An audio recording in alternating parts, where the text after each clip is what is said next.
Hello, my name is Erick and I work in business development for Codilation. My team of elite nerds is dedicated to helping turn big ideas into first customers. Building apps and helping develop new businesses allows me to meet amazing people. These people are doing amazing things in our tech community and my actual community of Fargo, North Dakota. I wanted to start a platform to help business leaders and other great people in our community tell their story. Connecting with amazing people is my job. Welcome to my office.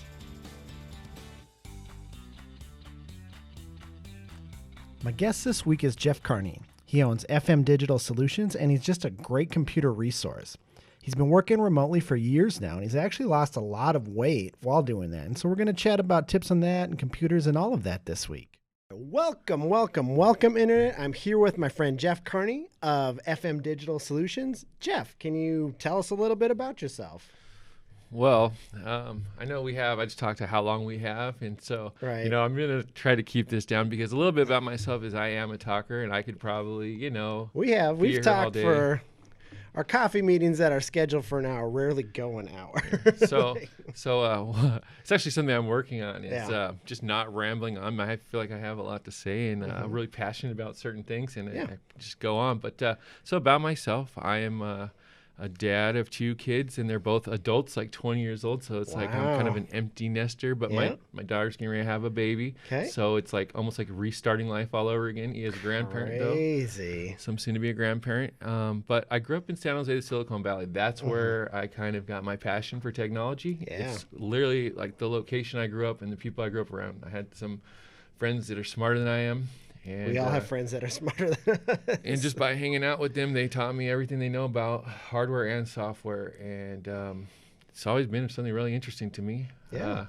So then you started your own business. Yeah, absolutely. And so can we chat a little bit about FM Digital Solutions and let's talk about the business and who do you help? Yeah. So the business has actually kind of grown. It's interesting because I moved to Fargo Moorhead from California, right. And I tried to start my own computer business, but I didn't know anybody. Sure. So I put some ads in and stuff, right. and I needed to pay bills, so that didn't work. And right. I ended up going to work for somebody else because it just didn't work when I moved here. So I just was unhappy. I ended up, believe it or not, I worked at a restaurant. And it was like going to college for small business because it wasn't really about cooking food. The lesson I learned, I had to work side by side with an amazing guy who owns this restaurant, and he taught me the intricacies of running a business. Wow! So it was like going to college and getting free burritos to do it. So it was like a winning situation. They even paid me, so that was great. Burritos. But through that, I got to be the general manager of that store, and I learned a valuable lesson that I don't want to manage people. Right. So that's kind of where FM Digital Solutions came in. Is I ended up going to an IT company in town after that, and working, and they were a managed service provider, and they did a lot of managed service, and I love managed service providers, and I actually can do a little bit of that, and I partner with some managed service providers. Yep. But it's not my flame. It's not my cup of tea. Right. It's not where.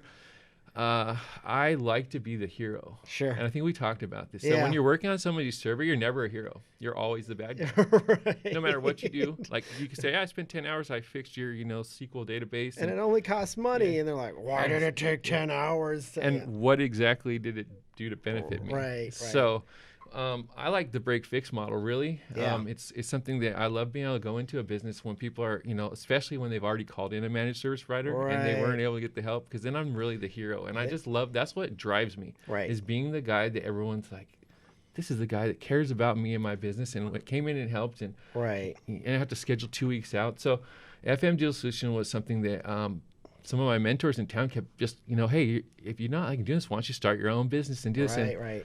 Because of my experience in the restaurant industry with this guy, I had some more business thing, and that's part of the puzzle piece I didn't have. Right. So I started my own business, and I'm not trying to have a big company. I just want to be able to be my own boss and be able to help people kind of on my terms and not become married to their problems, which is what managed service providers do. Sure. Oh, wow. Okay. Well, that's something I learned. And just a little personal testimonial. I had a couple of old computers. I couldn't even turn them on. And they had some important pictures of my life. And I took them to you, and they just maybe a few days later, they're on a jump drive and everything was working, and it was awesome. And so, that worked with PCs? Do you work on Macs too? Yeah, absolutely. Okay, well, good, because I have this. I brought in this like 35-pound spaceship. Wow. This thing's beautiful. Yeah. I haven't worked out yet. Should I lift this a few times? Honestly, it's at least 30 pounds. This thing is nice. I learned Photoshop on this, and so we're going to use some. Could you turn this into a jump drive for me? Absolutely.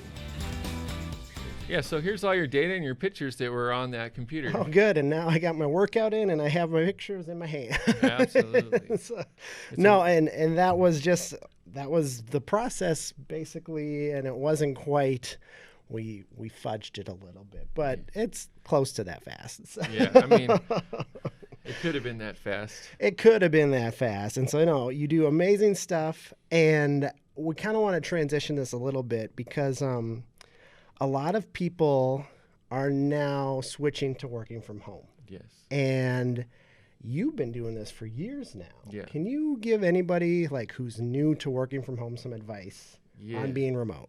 So I thought about this because I knew this is something I wanted to talk about when we did this. And, as a computer person, I feel like a lot of the tips that computer people give about working at home are like technical tips. And sure. Those are great, but I wanted to say that something is way more important than that. Yeah. The most important tip that I could give for working at home is create a daily method of operations. Sure. Kind of like a routine that you do, because one of the challenges working with home is that you don't have that accountability. Like you walk into a business, like when I worked at the restaurant, I would clock in, I knew what my tasks were and when they needed to be done by. It was very clearly structured. And working at home, you're going to wake up at 6, maybe 7, 8, 9. It doesn't really matter because you're your own boss, but what you have to do is find out what your tasks that need to be done are and make it a daily routine to where it's not negotiable.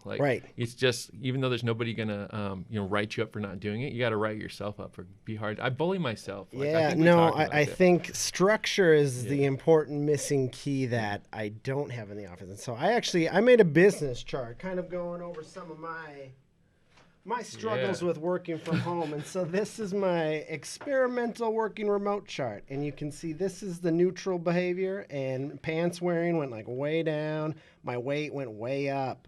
Goldfish eating also went up. Showers went down. Overall grooming went down. And my naps went up. And this is not, we could take off the Ericks and put just general, this is general population. I don't think that I was the only person who had a chart like that when they were starting. That was the first time I'd ever worked from home, and it was kind of crazy. And I definitely put on the quarantine 15. That was my I think that's another trend that I hear a lot of. And you've lost a lot of weight since working from home, and I think you're just an anomaly there. Can you have some advice on kind of keeping your weight under control and working from home? Yeah, sure. First, I just want to back up just a teeny bit and kind of share about my weight, bro. I worked at a restaurant. I just mentioned I got free burritos. Oh, that's tricky to not gain weight. Yeah, and you're constantly working with food, and I was motivated by food, and I would when I was not thinking, I would subconsciously just be eating because there was nothing else to do. Right. I'm bored. That's a quarantine problem. Right. So, when I got to the point where I was almost 400 pounds. I'm 220 now. Right. And so I do Wi-Fi on ladders, and couldn't find a ladder that was rated for 390 pounds. They're all 350. So when I'm on this thing fully extended, it's Boeing, and I just had this kind of epitome that the demise of me was going to be my hand to my mouth causing some sort of health issue that would be the end of me. And I'm like, I always thought I was going to die some way that it wasn't my control. I didn't think, I thought it would be an asteroid coming out of the sky, somebody dropping something down a staircase, but something that was out of my control. Or maybe piano on your head, kind of but not something that I did. So I just made a decision one day. And so that's where I wanted to start with. So this is about the decision, because that's what it is making the decision. If it's just something you might want to do or start doing, it's not going to happen. So I made a decision, kind of drew a line in the sand, and then I made it part of my daily operations. So it goes just like my advice for the business, like would be for the weight loss. It's like, it's going to be a daily method operation. You're going to have to like set boundaries and rules for yourselves. But here's the tip I want to give. Okay. This is key for me, because I've done diets a lot of times in my life. Right. I've done this thing and wasn't successful. And it's because when I messed up, I got overwhelmed and gave up. When I messed up, I gave up. So I want people to hear that. Like, if I still have bad, you know what? Like I think we shared this at our one-to-one, is that one of my things that I do is wake up in the middle of the night, subconsciously walk into the kitchen and eat a box of cereal or cookies or something. Right. And that happens sometimes still. Not a whole box of cereal, but here's the thing: we don't have that cereal. Now I get up and eat a box of like rice cakes or something. A little different, but still, it's a bad habit, and I still beat myself up. So what I do then is, my daily operation with my health is I start off, like I shared, I drink beverages in the morning, and I have a shake, and then I work out, and then I eat 2 normal meals in moderation, with the exception of like no fried food, this and that. Right. But if I make that mess up, then guess what? One of my meals is now going to be a salad with no, I'm going to compensate, or I'm going to do an extra mile, or I'm going to work out twice today. Right. So instead of feeling like I'm defeated, now I feel motivated to work harder towards that. You need some flexibility. Yeah, and you have to give yourself the ability to mess up, because we're human. Right. And so, no, I think even just your success in working from home and with your weight loss, it kind of comes to structure. Yeah.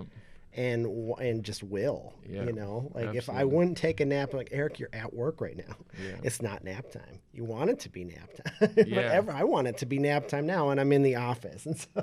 And if I could give another just little thing. So what my other problem was is I'm an extreme person. Like, I'm all in. Yep. And I think when I make a decision, and actually that can be kind of dangerous. So, if you go from eating the lifestyle that I did to going to, like, just say, just use a keto diet, for example, that's an extreme change, and it's not going to be sustainable. It's going to not be fun. So I started just doing things like, made a rule that if I go to a buffet, I only do 1 trip. Wow. I use smaller plates at home, but it was small steps, and then I keep adding on to it. And the more I'm become interested in my health, the more research I do, and I'm finding different things like sleeping all night, so I got this fitness tracker because I had my bioenergy tested, and I learned like how many calories I burn at rest, what my optimal heart rate is, and things like that. So I keep adding pieces, but there's no way, Erick, when I was 390 pounds, I could have got a fitness watch and cared about tracking my heart rate, because I couldn't even run at that point. I had to walk baby steps, And it is, and I like, for me, like, getting through my post-quarantine 15, I want to work out 5 days a week, and I put 5 days on the calendar so that I do 3. and that's exactly I did 7 days a week. Yeah, and I give myself weekends off right now, and if I can get 5 for 5, then we'll think about putting weekends in there. And I, instead of like, you have to cut all these gross foods, I need to make 1 healthy food choice a day. Absolutely, that's a great starting. It's not going to change my whole life, but it's like, you know what? I don't eat ice cream before bed tonight. We'll leave it, and then I get a little check mark, and then, like I said, if I can get through a month and I'm 50 for, or it's like investing though. A lot of people can understand investing, but don't understand health. So if you put a little bit aside in investing, consistently, with discipline, it'll work out for you. It's just like that, but with our health. So you take discipline and structure, and it'll add up, and then it's just like compound interest. Like, so now you've started your walk, you've helped your thing, and then you just keep adding on to that, and the next thing you know. And so I'm not at my goal. I'm not like happy where I'm at. I'm gonna keep pushing hard, and I don't ever want to get to my goal. Like, that is a scary. It would be weird. What if I want to run a marathon, and then I ran a marathon, and I'm like, what do I do? And so it's just kind of finding something to always be chasing. Absolutely, and that's important. So and so no, I like that. We'll kind of jump back a little bit. Each week we ask this, Jeff, is there anything we can do to help you in FM Digital Solutions? So that's a good question. So I have a hard time thinking of that, because I'm always my philosophy in life is help enough people get what they want, and you end up getting what you want in life, and that's just the goals. And really, what I want in life is freedom, time freedom, and being leaving an impact of people that when they say, if I were to die, I would want people to say, hey, that was a good person. He really went above and beyond. I miss Jeff. He was, great. But I want to leave an impact where I left something better everywhere I go and touch than leave a positive impact. So it's hard for me to say, what can you guys do for me? But really, me helping you is how I would be helped, because that's, like I said, helping enough people get what they, exactly, that's what I'm living in, is help enough people achieve what they want, whether that be, and like my kind of slogan for FM Digital Solution is, I want to help you use technology to leverage, and you be in charge of your technology, not the other way around. A lot of times technology is holds you hostage, and you feel restricted to what you can do, and it actually makes it harder. And so if I can help, and because I'm an extrovert, totally outside of the normal IT person. The normal IT person is the introvert. I get that. And so I feel I have kind of a gift to be able to share with people and talk to them on the level they're on, and explain things to someone that's not IT or doesn't have all the terminology and jargon down. You need a middle person in dealing with technology, kind of. And absolutely. I think I'm our nerdy middle person. So yeah, we'll get into our nerd question, because you can't come down to this and not get a nerd question. It's Mario's 35th birthday. I get tons of emails on my specific work email saying that it's Mario's birthday. And so my question for you, and we kind of talk about goals and overcoming thing, is, what is the hardest Mario level that you've ever played, and / most rewarding to beat? Okay, so this goes right back to question 1. Tell me about yourself. I talk too much. I could talk about this Mario thing way too long, so I'm going to keep it down. Okay. But it's not a straightforward answer. I just want to straight that out there. So first of all, the first Mario the whole thing was challenging because it was new. It was like this video game. That was my first, we had an Atari, but it was my first skilled game that I really dug into. And I talked to my son about Mario because it's his thing, and I actually had this conversation with him, and I haven't played. Have you heard of the Mario Lost Levels? Oh, they're so hard. Yeah. So he said that was his answer, but I've never played them, so I can't use that as an example. Okay. But he basically said that that's it. And so Mario won the first thing. Obviously, the last castle. I might have to edit this because I might lose a bunch of fans or people, but I never beat the last level. I still haven't beat it. Crazy. Yeah, maybe they just had a goal and go back and do that. Baby steps. Just go level 1, and then you get to 1, 2. but really where we're at is my favorite Mario game of all time is Super Mario Kart. And the most challenging, rewarding thing track there was the Rainbow track. Rainbow Road. So that's my answer officially. I like that. Okay. So we had the Nerd Olympics, and I made everybody play Super Nintendo Rainbow Road just to, I think, piss everyone. Yeah. And so I won that track, but that one is so challenging. But there's no real wrong answer. And like I said, I could talk about this for half an hour too. But Mario 3, level 3, where the boss bass comes, he starts eating you. Oh man, the first time you get through that it was terrifying when you first found it. The first time you get eaten by that thing is awful. Oh, it's so rewarding when that's done. And then I would say the last castle in Mario 1 as well. It's impossible. It's improbable. And my mom, brilliantly, when I got our first Nintendo, she said, you can't get a new game until you beat this game. Wow. It took me 4 years until I could buy another game. And so, well played, mother. Yeah, that's a parent tip, guys. We'll have to put hashtag parent tip in the you have to comments. Get good enough. Maddie can put anything in the comments. Absolutely. Yeah, hashtag parent tip. What we're talking about, Mario, I think that because we live in the Fargo-Moorhead area, if there were a Mario that related to this area, it would be from Mario Kart as well, and it would be the Ice Road. So anyone that's planning to move here, if you're wondering how driving is out here, Mario Kart, the Ice World, it's very similar. It's like that you'll be driving and somebody will spin out off the road. And you're drifting, and someone hit a banana peel. Yeah, exactly. So I thought it's great.